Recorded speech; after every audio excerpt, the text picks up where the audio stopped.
going on, guys? It's your boy Evan, and you know Mo's up to no good. So today we're actually going to be working on the Blackjack. Now we're going to be doing O2 sensor change. We're going to change out the O2 sensors. We're going to change out the spark plugs, and we're also going to check to make sure the valve covers are good. Pretty much there's no check engine light on the dash, so the car's running fine, but I'm going to change them out since I do not know if they were changed from the previous owner. I want to make sure everything is running up to date, and I usually write down on my phone what maintenance items I do to the car. So if I change spark plugs, I'll put down the mileage and when I did it, so I know. So I keep records of everything, so I know when everything has been changed for my own purpose, so I know when I need to go back and change something. If I haven't changed it, I can change it. So we're just gonna go ahead and pretty much change the plugs, change the O2 sensors, and I'll show you guys how to do it. So let's get to it.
Alright guys, so as you guys can tell, everything was removed prior to me taking the plugs off, because there's no need for you guys to see me taking all the plastic off, all the trim panels inside the or underneath the hood of the car.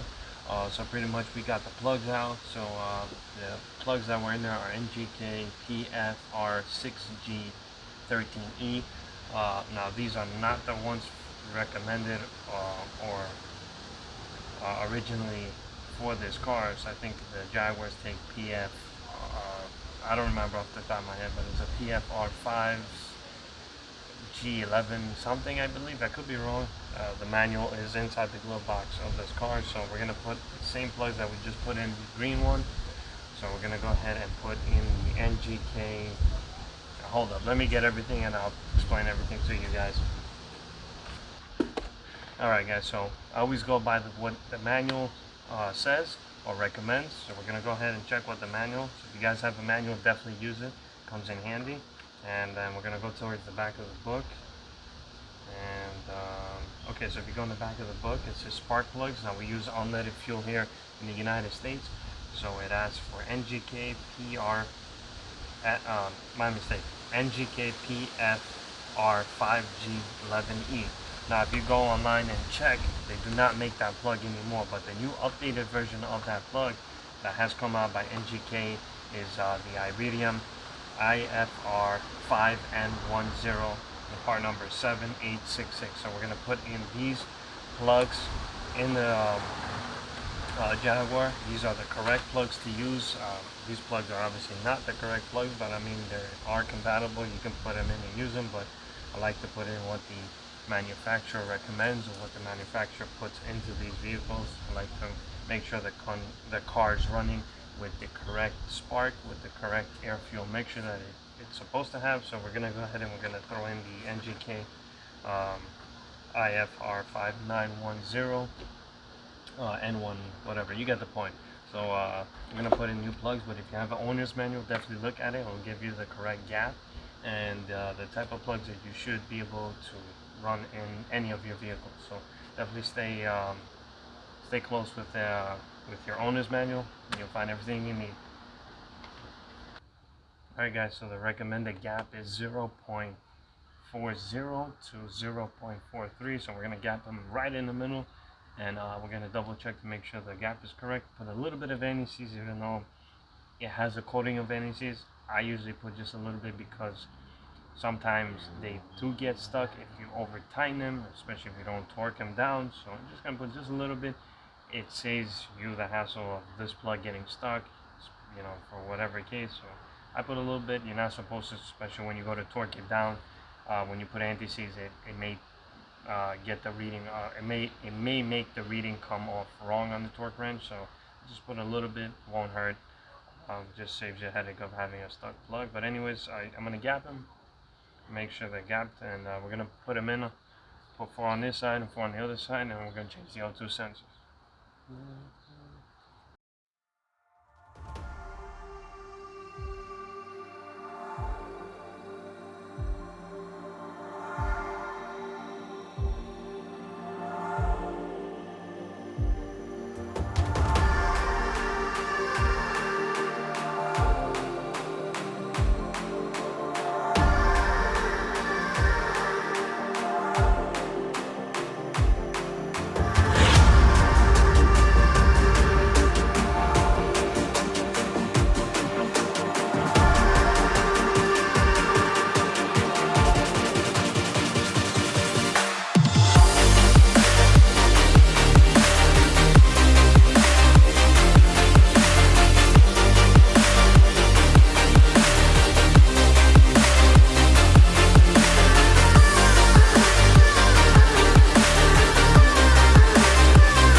Alright guys, so we got the spark plugs in on both sides. Put a little bit of NEC, torque them down to 20 foot-pounds. Put the gap at 0.41, right in between 0.40 and 0.43. That's what the manual calls for. Now online it did say that there was a bulletin put out for idle control, so you can set it at like 0.52, I believe, or you can put them at 0.45. I don't know. That, to be honest, I'd rather go with what's in the manual. I put that on the other Jag at the 0.41 gap, and I have no issues, so I'm gonna leave it as is. If it works, it works. If it doesn't, then we'll change it. But for now, everything is in. We're gonna go ahead and use either a 22 millimeter wrench here to loosen the top sensor, and then also the bottom one. But the bottom one, I might need to use one of these because it's actually inside the actual cat. It's got like a casting around it, so you actually have to use the tool to get the sensor off. It's not the sensor threads are not exposed, so I'm gonna go ahead and do that. So I'm gonna take this side off and then try to take that side off. Hopefully I can get a camera in there. If not, you won't be able to see it, but if I do, you'll definitely be able to see it. So let's get to it.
What's going on, guys? So it's the next day.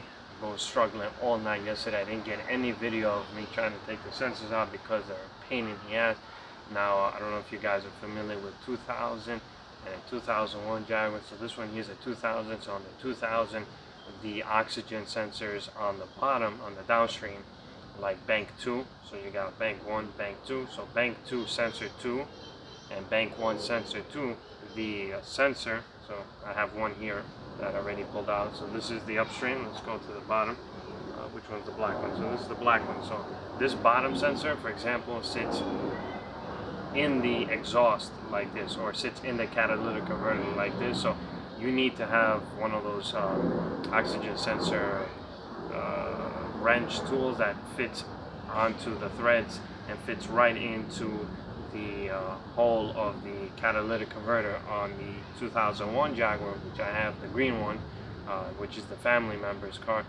Basically has the sensor sitting out, so you're able to grab these threads with a 22 millimeter wrench, open end wrench.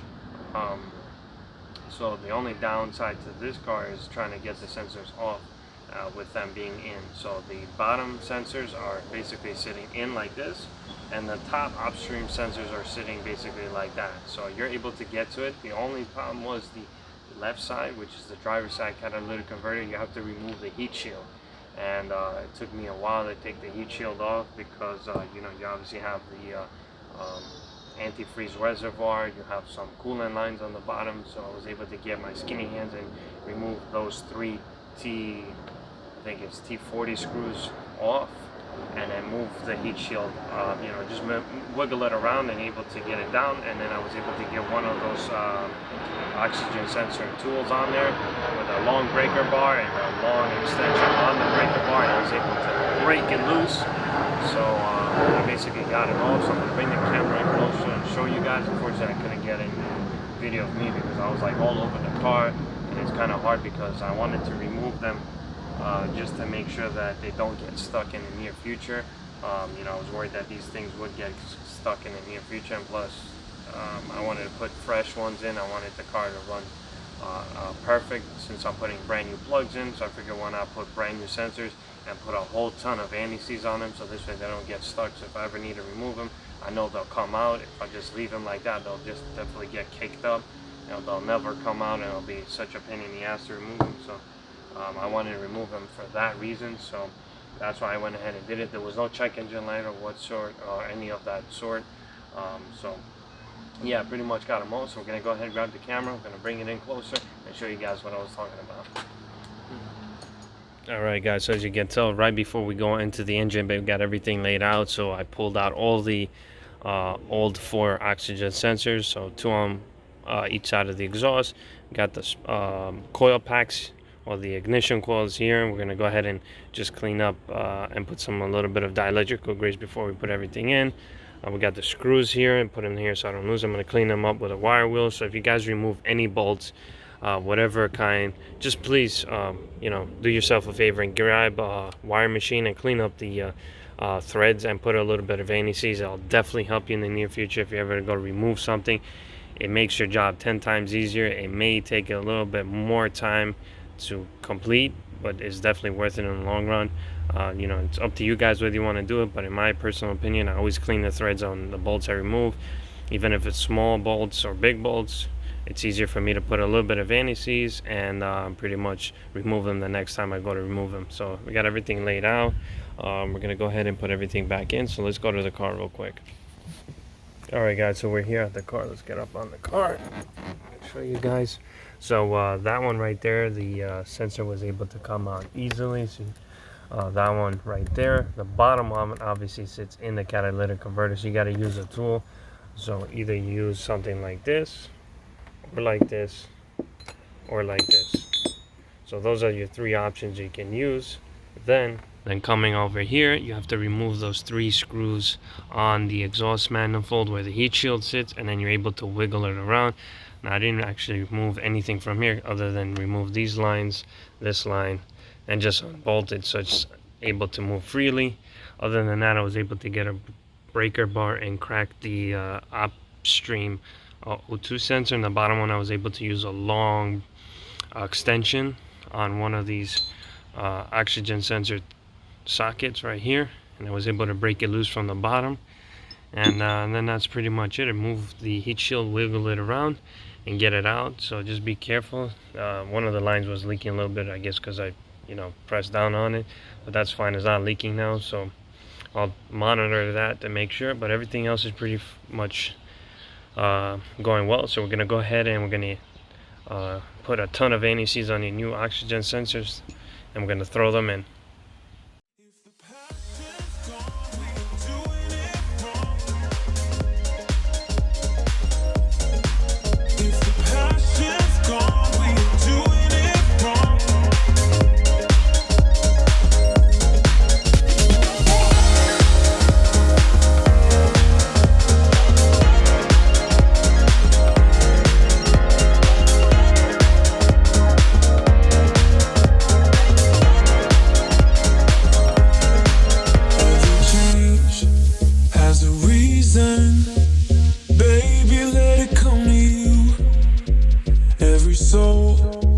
Every season lives outside of status quo. If we stop believing we're meant to be, expanding our abilities. If the passion's gone, we are doing it wrong. Baby, you and I should start living now. With the whole world at our feet, we could stay or we could leave. There is nothing in between. So baby, we should start living now. 'Cause we only have this life. Wanna laugh and wanna cry. I don't wanna waste my time. So baby, we should start.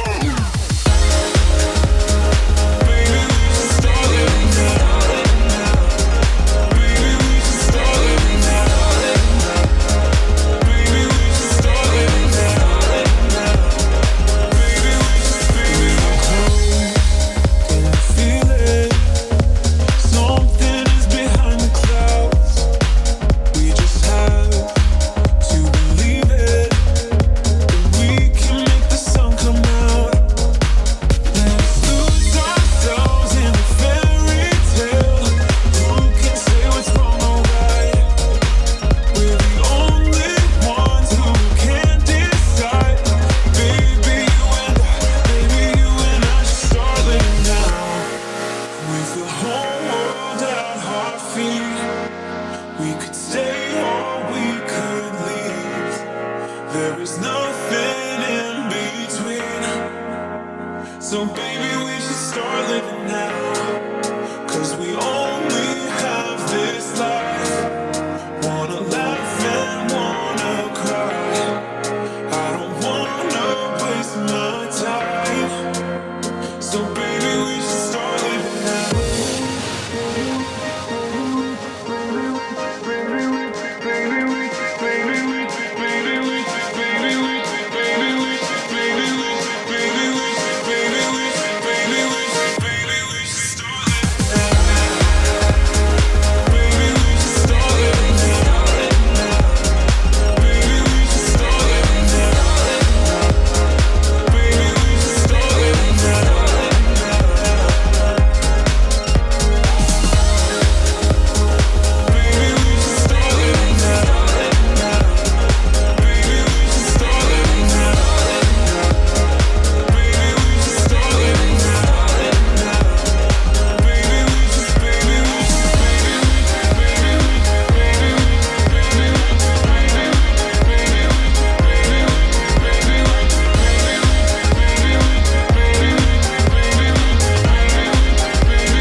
What's going on, guys? As you guys can tell, it's the next day. It actually rained today as well, but I finished late last night installing the O2 sensors and the spark plugs. I got them at 0.40 or 0.41, anywhere between 0.40 and 0.43. They're in between that gap.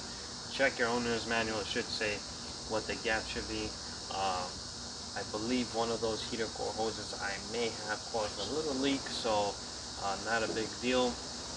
I'm going to order new heater core hoses because, as you guys can tell, there was a hose clamp on one of them, so I'm going to go ahead and order new heater core hoses, and that's pretty much it. If you do change the O2 sensors on this car, check to see where they're located and how you're going to remove them. So if you do need to remove them, go with OEM oxygen sensor tools and you'll be able to remove them. So that's pretty much it. So car's running well, there was no check engine light. So with that being said, guys, I'll definitely be catching you guys in the next video.